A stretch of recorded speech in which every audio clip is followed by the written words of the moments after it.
अरे बहू, कितना धीरे धीरे हाथ चलाती हो तुम। तुम्हारी जगह अगर काव्या इस घर की बहू बनकर आई होती तो वह तो फुर्ती से सारा काम निपटा लेती। कामिनी जी की कड़वी आवाज जैसे ही रसोई में गूंजी, अनन्या के हाथ रुक गए। उसकी आंखों में अनायास ही आंसू भर आए। उसने जल्दी से अपने आंचल से आंखें पोंछ ली ताकि कोई देख न ले। आज कोई साधारण दिन नहीं था। आज रोहन की चाची अपने पूरे परिवार के साथ लंच पर आने वाली थी। अनन्या सुबह से ही रसोई में लगी हुई थी, सब्जियां काटना, दाल चढ़ाना, रोटियों का आटा गूंथना। वह चाहती थी कि आज सब कुछ बिल्कुल सही हो ताकि सास के मन में उसके लिए थोड़ी नरमी आ जाए। लेकिन कामिनी जी के ताने थमने का नाम नहीं ले रहे थे। कामिनी जी शुरू से ही अनन्या को पसंद नहीं करती थी। रोहन ने उनकी मर्जी के खिलाफ जाकर कॉलेज में साथ पढ़ने वाली अनन्या से शादी कर ली थी। रोहन उनका इकलौता बेटा था, इसलिए समाज और रिश्तों के डर से उन्होंने शादी तो मान ली, लेकिन दिल से कभी अनन्या को स्वीकार नहीं कर पाई।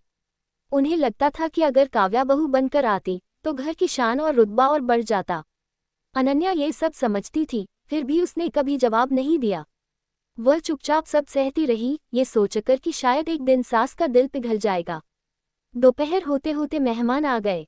अनन्या ने मुस्कान के साथ सबका स्वागत किया। खाना परोसते समय भी वह हर किसी की पसंद का ध्यान रख रही थी।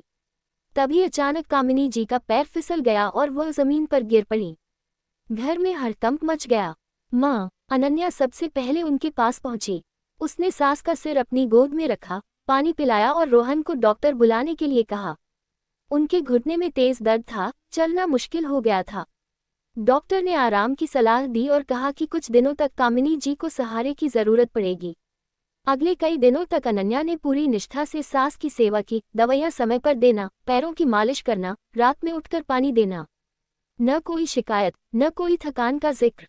एक रात कामिनी जी की नींद खुली। उन्होंने देखा अनन्या उनके पास बैठी ऊँघ रही थी, लेकिन दवाई का समय होते ही उठ गई। कामिनी जी की आंखें भर आईं। कांपती आवाज में बोली, बहू, मैंने तुझे कभी अपना नहीं माना, हमेशा ताने दिए, फिर भी तू मेरा इतना ध्यान क्यों रखती है। अनन्या की आंखों से आंसू बह निकले। माँ, रिश्ता दिल से निभाया जाता है, शर्तों से नहीं। आप मेरी सास नहीं, मेरी माँ हैं।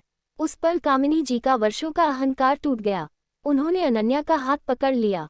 आज समझ में आया बहू किसे कहते हैं। मुझे माफ कर दे बेटी। सुबह जब रोहन उठा, उसने देखा उसकी माँ अनन्या के बालों में प्यार से हाथ फेर रही थी। उस दिन के बाद घर बदल गया। तानों की जगह अपनापन आ गया और अनन्या को पहली बार लगा कि उसे सिर्फ बहू नहीं, बेटी का दर्जा मिल गया है। कहानी यही सिखाती है, जहाँ बहू सम्मान और धैर्य रखती है और सास अहंकार छोड़ देती है, वहीं एक घर सच में परिवार बनता है।